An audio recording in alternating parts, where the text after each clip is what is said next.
iwanan mo na siya. Magpakalayo tayo. Yung pinagbentahan ko ng bar, pwede natin ibili ng bahay. Magsimula tayo and we can build our own family. Okay.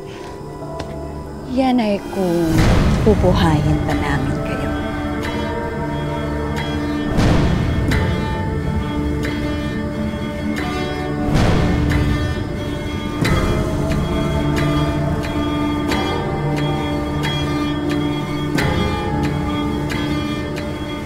Sissy, anong ginagawa mo dito?